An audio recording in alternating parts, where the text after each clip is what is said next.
오늘 하나님의 말씀은 어제에 이어서 우리 잠언 24장 말씀을 저와 한 절씩 교독하도록 하겠습니다.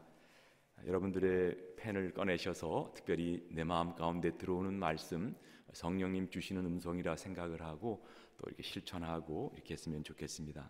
잠언 24장 1절 제가 먼저 읽습니다.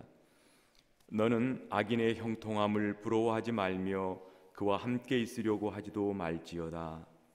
그들의 마음은 강포를 품고 그들의 입술은 재앙을 말함이니라. 집은 지혜로 말미암아 건축되고 명철로 말미암아 견고하게 되며 또 방들은 지식으로 말미암아 각종 귀하고 아름다운 보배로 채우게 되느니라. 지혜 있는 자는 강하고 지식 있는 자는 힘을 더하나니 너는 전략으로 싸우라. 승리는 지략이 많음에 있느니라. 지혜는 너무 높아서 미련한 자가 미치지 못할 것이므로 그는 성문에서 입을 열지 못하느니라. 악행하기를 꾀하는 자를 일컬어 사악한 자라 하느니라. 미련한 자의 생각은 죄요 거만한 자는 사람에게 미움을 받느니라. 내가 만일 환난 날에 낙담하면 내 힘이 미약함을 보임이니라. 너는 사망으로 끌려가는 자를 건져주며 살육을 당하게 된 자를 구원하지 아니하려고 하지 말라. 내가 말하기를 나는 그것을 알지 못하였노라 할지라도 마음을 저울질하시는 이가 어찌 통찰하지 못하시겠으며 내 영혼을 지키시는 이가 어찌 알지 못하시겠느냐. 그가 각 사람의 행위대로 보응하시리라. 내 아들아 꿀을 먹으라. 이것이 좋으니라. 송이꿀을 먹으라. 이것이 내 입에 다니라. 지혜가 내 영혼에게 이와 같은 줄을 알라. 이것을 얻으면 정령이 내 장래가 있겠고 내 소망이 끊어지지 아니하리라. 악한 자여 의인의 집을 엿보지 말며 그가 쉬는 처소를 헐지 말지니라. 대저 의인은 7번 넘어질지라도 다시 일어나려니와 악인은 재앙으로 말미암아 엎드러지느니라. 내 원수가 넘어질 때 즐거워하지 말며 그가 엎드러질 때 마음에 기뻐하지 말라. 여호와께서 이것을 보시고 기뻐하지 아니하사 그의 진노를 그에게서 옮기실까 두려우니라. 너는 행악자들로 말미암아 분을 품지 말며 악인의 형통함을 부러워하지 말라. 대저 행악자는 장래가 없겠고 악인의 등불은 꺼지리라. 내 아들아 여호와와 왕을 경외하고 반역자와 더불어 사귀지 말라. 대저 그들의 재앙은 속히 임하리니 그 둘의 멸망을 누가 알랴. 이것도 지혜로운 자들의 말씀이라. 재판할 때 낯을 보아주는 것이 옳지 못하니라. 악인에게 내가 옳다 하는 자는 백성에게 저주를 받을 것이요 국민에게 미움을 받으려니와 오직 그를 견책하는 자는 기쁨을 얻을 것이요 또 좋은 복을 받으리라. 적당한 말로 대답함은 입맞춤과 같으니라. 네 일을 밖에서 다스리며 너를 위하여 밭에서 준비하고 그 후에 네 집을 세울지니라. 너는 까닭 없이 내 이웃을 쳐서 증인이 되지 말며 내 입술로 속이지 말지니라. 너는 그가 내게 행함같이 나도 그에게 행하여 그가 행한 대로 그 사람에게 갚겠다 말하지 말지니라.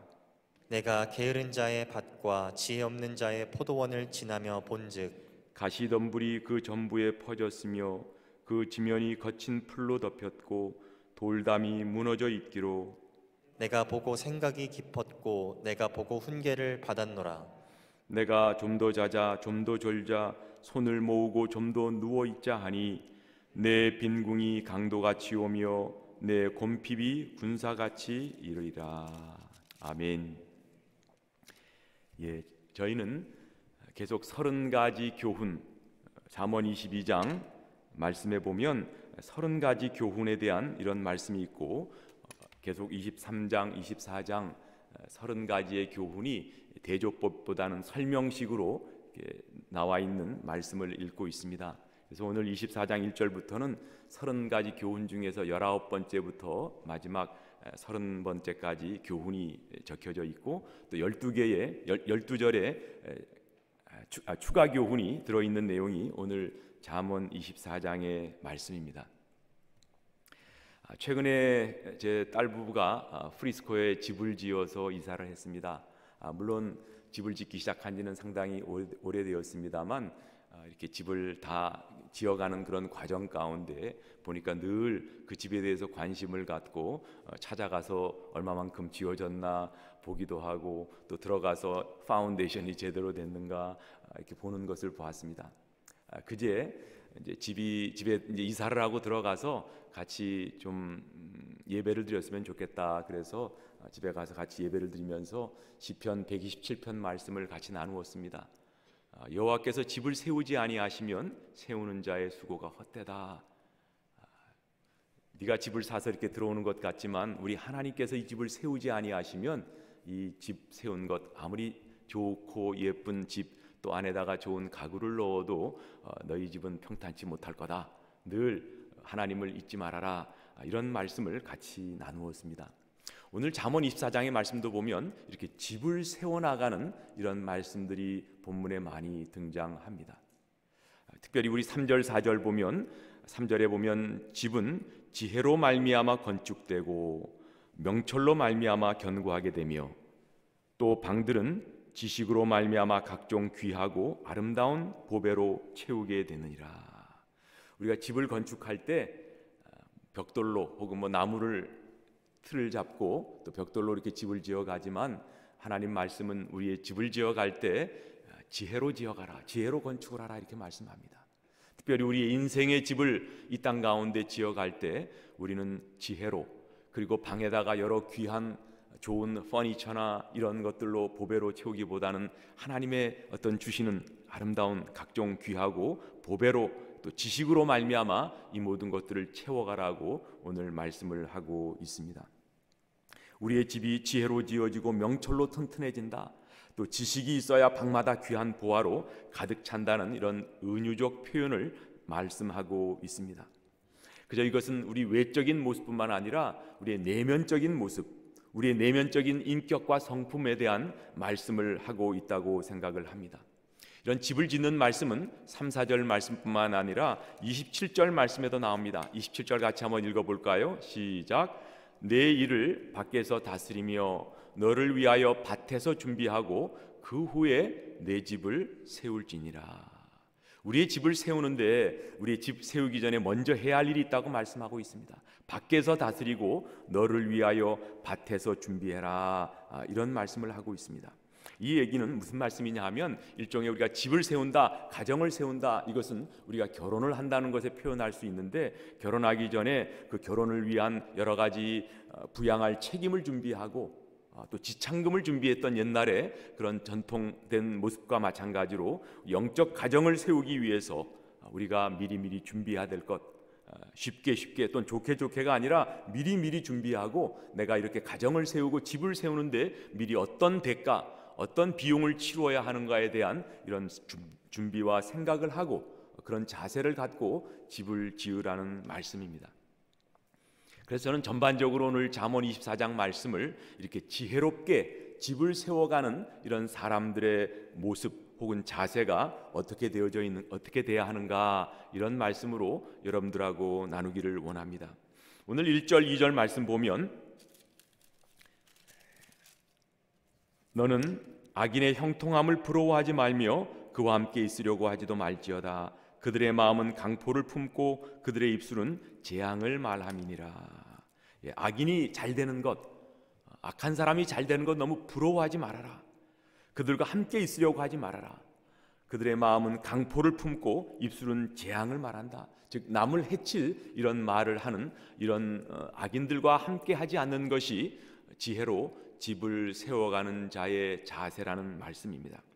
우리도 옆에 둘레에 예수님 안 믿는 사람, 내가 보기에 참으로 악한 사람 같이 보이는데 돈도 잘 벌고 자식도 잘 되는 이런 모습을 보면 우리 마음에 왠가 시샘도 생기고 왜 나는 이 모양인데 예수님 안 믿는 저 사람은 저렇게 잘 되지? 이런 생각을 하기가 쉽습니다. 물론 우리가 우리의 인생을 이 땅에서만 생각하면 그런 마음이 들 수 있겠습니다만 늘 제가 말씀드린 대로 우리의 삶은 삼생을 살아갑니다. 우리가 이 땅의 이 생은 잠시 있다 없어지는 안개와 같은 인생이지만 삼생은 영원한 인생이기 때문에 삼생에서 어떻게 사느냐가 더 중요하다고 저는 믿습니다. 지혜로 집을 지어가는 사람은 늘 다른 사람, 이웃, 특별히 믿지 않는 사람들, 악인의 모습을 보고 그들의 형통함을 부러워하거나 시샘하지 말라, 이렇게 말씀하고 있습니다. 그 외에 5절 6절 말씀 볼까요? 5절 6절 말씀 보면 지혜 있는 자는 강하고 지식 있는 자는 힘을 더하나니 너는 전략으로 싸우라. 승리는 지략이 많음에 있느니라. 우리가 집을 지어가는 것, 이것이 바로 싸움하는 것 혹은 전쟁하는 것과 같다, 이런 말씀을 하고 계십니다. 우리를 무너뜨리려는 원수의 세력이 늘 우리 둘레 가운데 진치고 덤벼들기 때문에 우리의 인생, 우리의 삶 가운데 이런 전쟁과 같은, 전투와 같은 마음으로 우리가 집을 지어가야 한다. 예전에 여러분들 다 이미 아시는 이야기입니다만 노인분들이 나와서 이렇게 사자성어를 이렇게 맞추는 이런 텔레비에 한번 나온 적이 있었습니다. 그래서 부부 사이의 관계를 어떻게 표현하면 좋으냐, 사자성어로 이야기하라 이렇게 했을 때 할아버지가 자꾸 우리 둘 관계가 이런 관계 아니야? 얘기를 하니까 제목이 대답이 천생연분이 돼야 되는데 한참 생각하다가 평생 왼수, 이렇게 대답했다는 이야기를 우리는 알고 있습니다. 우리들의 삶 가운데에서도 우리 부부 관계가 이런 마귀가 이간질하고 또 이렇게 가족 간에 불화가 있기 때문에 전쟁과 같은 삶을 살아간다. 그래서 오늘 6절 말씀처럼 어떻게 싸우라고 말씀하죠? 전략으로 싸우라. 이 스트래티지, 어떤 전략, 모략 혹은 이런 지혜를 갖고 이런 싸움을 싸워갈 것을 말씀하고 있습니다. 우리는 어떻게 이런 전략을 갖고 우리의 인생 가운데 지혜로 집을 지어갈 수 있을까요? 저는 그것은 다름 아닌 이런 전략은 기도에서 나온다고 생각을 합니다. 어떻게 우리가 이 인생을 올바로 지혜롭게 살아갈 수 있을 것인가? 저도 새벽마다 기도하다 보면 하나님께서 오늘 하루 만날 사람, 또 혹은 주말에 토요일날 말씀 전할 내용 어떻게 전하면 좋을까요? 우리 하나님께서 저에게 지혜를 주시고 또 말씀의 깨달음과 아이디어를 주셔서 말씀을 준비할 때가 많이 있습니다. 우리 인생 가운데 이런 집을 지혜롭게 지어가기 위해서는 늘 우리가 무릎으로 주님 앞에 나아가 기도할 때 우리가 알지 못하는, 내가 갖지 않은 이런 지혜가 우리에게 내려오는 것을 봅니다. 그래서 야고보서 그렇게 말씀하고 있지 않습니까? 너희 중에 지혜가 부족한 자가 있느냐? 꾸짖지 않고 후히 주시는 너희 하나님께 구하라고 말씀하십니다. 우리가 집을 지혜롭게, 우리의 인생을 지혜롭게 지어가는 사람이 되기 위해서는 늘 전략으로 이 세상을 살아가야 되는데 바로 기도할 때 이런 일이 있을 수 있다는 말씀입니다. 시편 119편 98절 말씀 보면 같이 한번 읽어볼까요? 시작. 주의 계명들이 항상 나와 함께하므로 그것들이 나를 원수보다 지혜롭게 하나이다. 하나님의 말씀이 우리와 나와 함께하기 때문에 그것 까닭에 원수보다 나를 더 지혜롭게 한다는 시편 기자의 고백이 있습니다. 이렇게 나를 더 지혜롭게 하기 때문에 7절에 뭐라고 말씀하십니까? 지혜는 너무 높아서 미련한 자가 미치지 못할 것이므로 그는 성문에서 입을 열지 못하느니라. 우리가 하나님 앞에 무릎 꿇고 기도하고 하나님으로부터 이런 전략과 지혜를 얻기 때문에 미련한 자가 미치지 못하는 이런 결과가 올 수 있다는 것입니다. 나아가서 이렇게 지혜롭게 집을 짓는 사람은 10절 말씀 보면 내가 만일 환난 날에 낙담하면 내 힘이 미약함을 보인다. 환난이 올 때 낙담하지 말아라. 일반적으로 우리의 삶에 어려움, 고난과 이런 재앙이 다가오고 이런 힘든 일이 다가오면 우리는 쉽게 낙담합니다. 그것이 어떻게 보면 당연한 모습입니다. 코로나 바이러스가 거의 이제 1년 가까이 되어져 가는 이런 시점에서 왜 이런 시간들이 이렇게 오래 가는가? 비즈니스가 안 되고 내 삶의 어떤 모든 여유나 또 내 삶에 필요한 것들을 이루어가지 못하는 이런 상황 가운데서 우리도 낙담할 때가 있을 줄 압니다. 그러나 지혜로 집을 지어가는 사람은 낙담하지 아니한다. 환경을 바라보고 낙심하지 않는다. 이렇게 말씀합니다. 갈라디아서 6장 9절에도 보면 우리가 선을 행하되 낙심하지 말지니 포기하지 아니하면 때가 이름에 거둔다고 말씀합니다. 우리가 하나님의 말씀을 붙잡고 살아갈 때 어렵고 힘든 환경이 온다 할지라도 우리가 끝까지 붙잡고 나아가면 하나님께서 때가 이름에 거두게 해주신다고 말씀합니다. 코로나 바이러스 이런 기간에 혹여나 낙심되시는 여러분들이 계십니까? 우리 하나님의 말씀을 붙잡고 다시 한번 일어서는 저와 우리 모두가 되시기를 예수님 이름으로 축복합니다. 오늘 11절 12절 말씀 같이 한번 읽어보겠습니다. 11절 시작. 너는 사망으로 끌려가는 자를 건져주며 살육을 당하게 된 자를 구원하지 아니하려고 하지 말라. 내가 말하기를 나는 그것을 알지 못하였노라 할지라도 마음을 저울질 하시는 이가 어찌 통찰하지 못하시겠으며 내 영혼을 지키시는 이가 어찌 알지 못하시겠느냐. 그가 각 사람의 행위대로 보응하시리라. 여기에 보면 사망으로 끌려가는 자를 건져주어라 이렇게 말씀하십니다. 여기서 특별히 사망으로 끌려가는 자라는 것은 죄 없이 어려움 가운데 끌려가는 이런 사망으로 가는 사람들을 건져주어라 이런 말씀입니다. 그리고 12절을 다시 한번 세 번역으로 한번 보시면 너는 그것이 내가 알 바 아니다. 사망으로 끌려가는 사람을 건져주는 것이 내가 알 바 아니다 라고 생각하며 살겠지만 마음을 헤아리시는 주님께서 어찌 너희 마음 모르시겠냐. 너희 목숨을 지키시는 주님께서 다 알고 계시지 않겠느냐. 그분은 각 사람 행실대로 갚으실 것이다. 우리 둘레에 사망으로 향해 가는 이런 사람들 나하고는 상관없는 일이야 이렇게 생각하지 말고 그들을 그 사망의 길에서 건져내라는 이런 말씀입니다. 1994년 상당히 오래되었긴 하였습니다만 스티븐 스필버그가 만든 영화 중에 여러분 잘 아시는 쉰들러스 리스트가 있죠. 폴란드의 이런 한 사업가가 유대인들을 많이 고용해서 기업을 하고 있다가 결국 그 유대인들의 많은 사람들이 강제 수용소로 끌려가 죽임당하는 이런 상황 가운데 그들을 이렇게 살려주는 이런 내용을 그 쉰들러스 리스트에 이렇게 등장합니다. 그래서 1100명이나 되는 많은 사람을 자기가 알고 있는 모르는 사람을 리스트를 적어서 이런 유대인들을 건져주어야 되겠다, 구해내야 되겠다. 그래서 1100명을 구원해내는 이런 내용들이 그 영화에 담겨져 있습니다. 근데 그 영화 마지막에 여러분들 다 아마 기억하실 줄 압니다.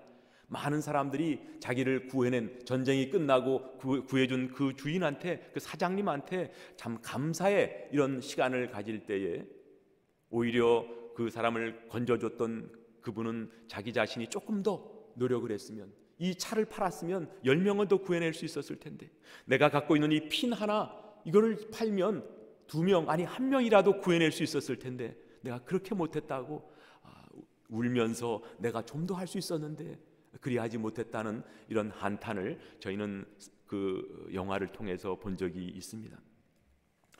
저는 그렇다고 생각을 합니다.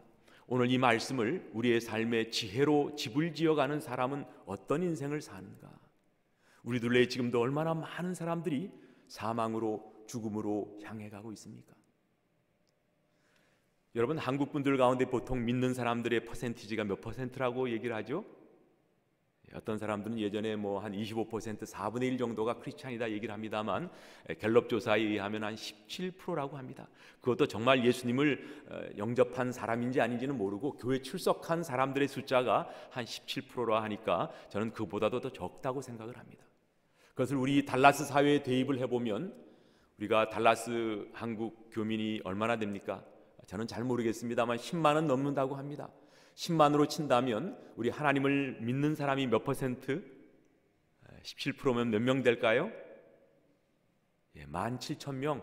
달라스에 교회 다니는 분들 대충 시험 17,000명이고 몇 명이 지금 교회 안 다니고 하나님을 안 믿고 있습니까?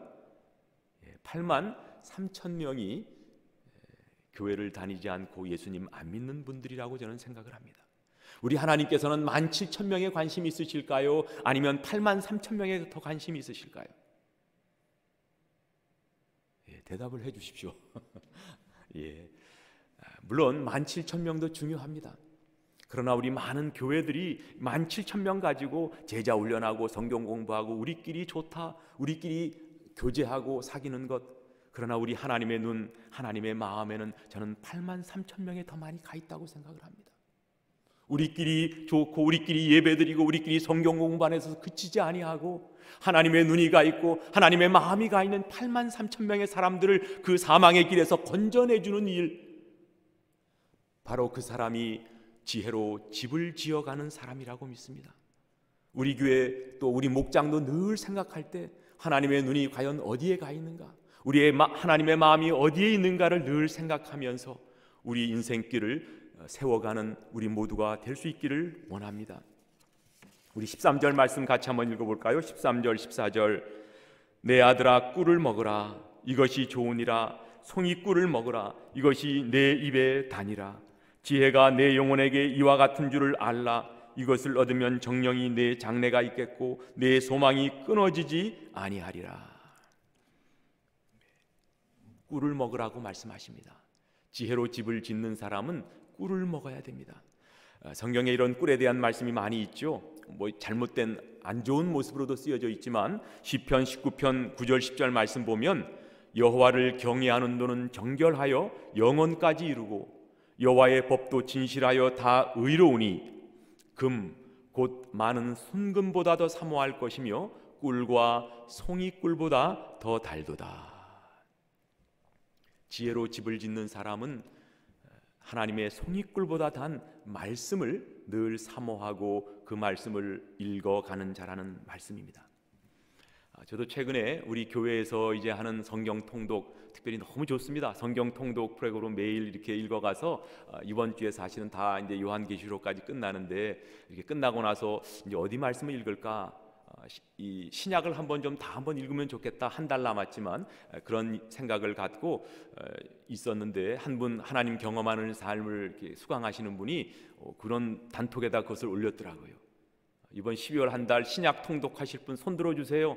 이렇게 해서 저는 그것을 하나님의 음성으로 들었습니다. 저도 제 마음 가운데 그런 부담이 있었는데 바로 같이 지금 말씀을 공부하는 분들한테 신약 통독을 12월 한 달 합시다. 하루에 10장씩 읽으면 신약이 260장이니까 주일 빼고 우리가 신약을 한번 통독할 수 있겠다. 그래서 한 10명 정도가 지금 같이 참여해서 신약을 지금 읽어가고 있습니다. 그 말씀을 읽을 때 비록 10장이 조금 부담스럽기는 하지만 매일 10장씩 읽어가면서 하나님의 말씀, 송이꿀보다 단 말씀을 경험하고 있다고 믿습니다. 지혜로 집을 지어가는 자는 늘 말씀을 가까이 하며 그 말씀을 사모하는 그런 자의 모습이 되어야 되는 줄 믿습니다. 그 다음 말씀 15절 16절 말씀 같이 한번 읽어볼까요? 시작. 악한 자여 의인의 집을 엿보지 말며 그가 쉬는 초소를 헐지 말지니라. 대저 의인은 7번 넘어질지라도 다시 일어나려니와 악인은 재앙으로 말미암아 엎드러지느니라. 여기서 보면 우리가 악인은 재앙을 만나면 엎드러지고 망하지만 의인은 7번 넘어질지라도 다시 일어난다. 여기 7번 넘어질지라도는요 7번 넘어질 때마다입니다. 7번 넘어질지라도 7번 넘어질 때마다, 즉 한 번 넘어질 때마다 다시 일어나느니라. 지혜로 집을 짓는 사람은 우리의 삶에 힘들고 어려워서 넘어질 때가 물론 있습니다. 그렇지만 넘어질 때마다 오뚜기와 같이 다시 일어나는 사람이 바로 지혜로 집을 짓는 사람이라는 말씀입니다. 넘어져도 다시 일어나라. 어쩌다 보면 우리가 실수해서 죄를 지을 수도 있고 또 우리가 어떤 시험에 빠져서 넘어져 있을 때도 있지만 우리가 그때마다 다시 일어나는 사람, 우리는 소망을 갖고 다시 일어납니다. 우리가 어떻게 이렇게 넘어질 때마다 일어날 수 있을까요? 우리의 힘으로는 할 수 없지만 우리 안에 누가 계셔요? 성령 하나님께서 우리 안에 행하시는 까닭에 우리가 넘어질 때마다 다시 일어날 수 있다고 믿습니다. 빌립보서 2장 13절 너희 안에 행하시는 이는 하나님이시니 자기의 기쁘신 뜻을 위하여 너희에게 소원을 두고 행하게 하신다. 우리 안에 성령 하나님이 계셔서 하나님의 기쁘신 뜻을 위해서 우리에게 소원도 주시고 행할 수 있는 힘도 주신다는 말씀입니다. 비록 우리가 넘어지고 7번씩 넘어질 때마다 다시 일어날 수 있는 힘을 우리 안에 계신 성령님께서 우리에게 그런 힘을 주신다는 그런 말씀이라고 믿습니다. 17절부터 20절까지 말씀 한번 읽겠습니다. 시작. 내 원수가 넘어질 때 즐거워하지 말며 그가 엎드러질 때 마음에 기뻐하지 말라. 여호와께서 이것을 보시고 기뻐하지 아니하사 그의 진노를 그에게 옮기실까 두려우니라. 너는 행악자들로 말미암아 분을 품지 말며 악인의 형통함을 부러워하지 말라. 대저 행악한 행악자는 장래가 없겠고 악인의 등불은 꺼지리라. 이 말씀은 원수가 넘어질 때 기뻐하지 말아라. 원수조차도 사랑하라는 말씀을 담고 있습니다. 지혜로 집을 짓는 사람은 둘레 행악자들 잘못되는 것 그것 까닭에 기뻐하고 즐거워하지 말고 그들까지도 사랑하라는 말씀이 적혀져 있습니다. 그래서 결국 21절 22절 말씀 보면 내 아들아 여호와와 왕을 경외하고 반역자와 더불어 사귀지 말라. 즉 하나님을 경외하라는 이런 말씀을 갖고 있습니다. 시간 관계상 제가 22절부터 26절 또 28절 29절은 다 읽지 않겠습니다만 이 내용은 재판할 때에 얼굴을 보고 재판하지 말아라. 그리고 적당한 말 26절의 말씀은 적당한 말보다는 바른 말 해주는 것이 참된 우정이다. 이렇게 세 번역은 번역을 해놓고 있습니다. 그리고 거짓 증거하지 말고 29절에 보면 남이 나에게 한 대로 갚아주려고 하지 말아라. 다른 사람이 나한테 어떤 나쁜 일 또 내가 보기에 정말 보복하고 싶은 이런 일을 행할 때에도 같이 행하지 말아라. 우리가 보복은 내가 하는 것이 아니라 누가 해주시죠? 원수 갚는 것은 누구에게 있으니? 하나님께 있다고 말씀합니다. 그래서 나를 힘들게 하고 어렵게 하는 사람 내가 같이 갚아주려고 하지 말고 오히려 그를 위하여 축복하고 기도할 때에 그것이 그에게 돌아가지 않으면 나에게 다시 돌아오리라고 믿습니다. 마지막 30절 34절 보면 지혜로 집을 짓는 사람은 게으르지 않다, 이런 말씀을 하고 있습니다. 여러분 30절 같이 한번 읽어보겠습니다. 시작. 내가 게으른 자의 밭과 지혜 없는 자의 포도원을 지나며 본즉 가시덤불이 그 전부에 퍼졌으며 그 지면이 거친 풀로 덮였고 돌담이 무너져 있기로 내가 보고 생각이 깊었고 내가 보고 훈계를 받았노라. 내가 좀 더 자자 좀 더 졸자 손을 모으고 좀 더 누워있자 하니 내 빈궁이 강도같이 오며 내 곰핍이 군사같이 이르리라. 최근 코로나 바이러스 때문에 예배를 집에서 드릴 때 처음 드릴 때는 어떤 분들은 양복까지 이렇게 입고 집에서도 다 잘 앉아서 예배를 드리다가 시간이 가면 갈수록 우리의 모습이 자꾸 흐트러진다, 그런 말씀을 하시는 분을 많이 만나게 됩니다. 그래서 예배 드리다가도 화장실도 가고 커피도 먹으러 왔다 갔다 하고 찬양할 때도 같이 찬양을 하지 않고 말씀 들을 때도 이렇게 듣다가 또 무슨 일이 있으면 또 움직이고, 이런 말씀을 제가 듣습니다. 우리가 아무리 힘들고 어려워도 우리 하나님 앞에 드리는 예배를 올바로 또 하나님 기뻐하시는 모습으로 드리면 좋겠습니다. 가정에서 예배를 드릴 때에도 정말 이곳에 와서 본당 예배 교회에 와서 드리는 것처럼 그런 모습으로 같이 예배를 드렸으면 좋겠습니다. 우리는 이런 우리의 삶을 지혜로 집을 짓는 자는 게으르지 않고 늘 나에게 맡겨준 일에 최선을 다하는 그런 모습일 줄 믿습니다. 영적인 게으름을 우리가 조심하라는 말씀으로 이 본문을 받기 원합니다.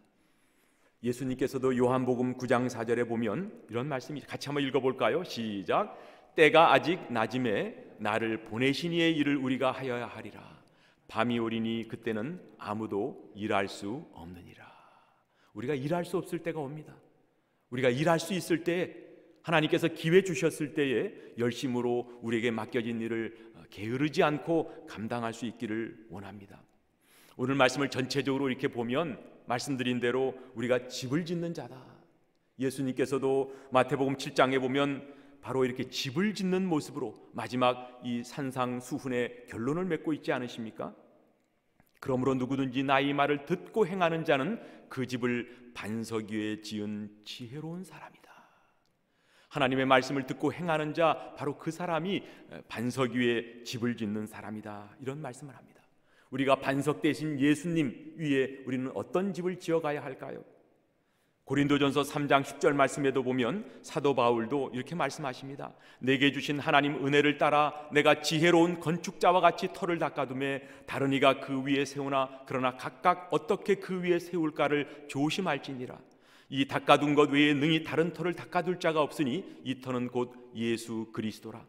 만일 누구든지 금이나 은이나 보석이나 나무나 풀이나 짚으로 이 터 위에 세우면 각 사람의 공적이 나타날 터인데 그날이 공적을 밝히리니 이는 불로 나타내고 그 불이 각 사람의 공적이 어떠한 것을 시험할 것임이라. 우리가 이 땅은, 우리가 예수님 믿고 구원받은 우리 모두는 반석 대신 예수님 위에 집을 지어가는 건축자와 같다고 말씀합니다. 어떤 사람은 금과 은, 불에 타지 않는 것으로 짓는 사람이 있고 어떤 사람은 풀이나 이런 나무같이 불에 탈 이런 것으로 짓는 사람이 있는데 마지막 날에 그것이 나타나고 드러난다는 말씀입니다. 우리는 어떤 집을 지금 짓고 있으십니까? 우리 예수님이라는 반석 위에 집을 지어가는 우리 모두가 참으로 불에 타지 않는 이런 집을 지어갈 수 있기를 원합니다. 집을 지을 때 반석 대신 예수님을 믿고 그 파운데이션 그 위에다가 재료로서 지혜로 집을 지어가는 저와 우리 모두가 되실 수 있기를 원합니다. 오늘 말씀을 근거하여 정리해 보면 결국은 우리가 집을 짓는 것도 영적 싸움이기 때문에 전략을 갖고 싸워라. 이런 전략을 우리가 얻기 위해서는 기도로 준비해라. 기도로. 그래서 같이 한번 읽어보겠습니다. 시작. 기도로 준비하고 시작하라. 기도입니다. 기도. 우리가 지혜로 집을 짓기 위해서는 기도해라. 두 번째, 송이꿀보다 단 말씀을 매일 먹어야 집을 지혜로 세울 수 있다. 말씀을 매일 먹는 저와 우리 모두가 되시길 원합니다. 세 번째로, 고난과 재앙이 닥칠 때 낙심 말고 일어나라. 내가 혹시라도 죄를 지어서 넘어졌을지라도 다시 일어나 하나님 앞에 낙심하지 말고 맡겨주신 사역들을 감당할 수 있기 원합니다. 일어나라 말씀하십니다. 네 번째로, 우리가 사망으로 끌려가는 불신자, 특별히 VIP들을 구원해내는 게으르지 않고 맡겨주신 이 영혼 구원의 사역을 감당하자. 그 앞마디를 하나씩 이렇게 떼서 말씀하다 보면 기말일전, 기말이면 끝이죠. 보통 기말고사, 기말 마지막 때의 일전, 한 번의 싸움을 감당하는 우리가 되기를 원합니다. 우리가 지혜로 집을 짓고 이 땅 가운데 참으로 하나님이 인정하시는 그런 인생을 살아간다면 바로 이 기말일전, 기도하고 말씀 보고 죄 지어도 또 낙심하지 말고 일어나고 전도하는 이런 삶을 살아가서 우리의 인생이 마지막 우리 하나님 앞에 섰을 때 칭찬 듣고 참으로 잘하였도다, 착하고 충성된 종이라는 이런 말씀을 받는 저와 우리 모두가 되시기를 예수님 이름으로 축복합니다. 다 같이 한번 기말일전. 하나님 감사합니다. 오늘 잠언 24장 말씀을 통하여 우리가 바로 집을 짓는 건축자라는 말씀을 받습니다. 반석 대신 예수님 위에 이 집을 지어가기를 원합니다. 이 집을 지혜롭게 지어가기 위해서 전략이 필요한데 그것이 바로 기도하는 것이요, 또 말씀 보는 것이요, 그리고 다시 일어나며 우리 주님께서 맡겨주신 잃어버린 영혼들에게 전도하는 이 이름을 배웠사오니 우리의 삶에 이런 말씀을 붙잡고 지혜롭게 집을 지어가는 우리 모두 될 수 있도록 주님 축복하여 주시옵소서. 감사하옵고 예수님 이름으로 기도합니다.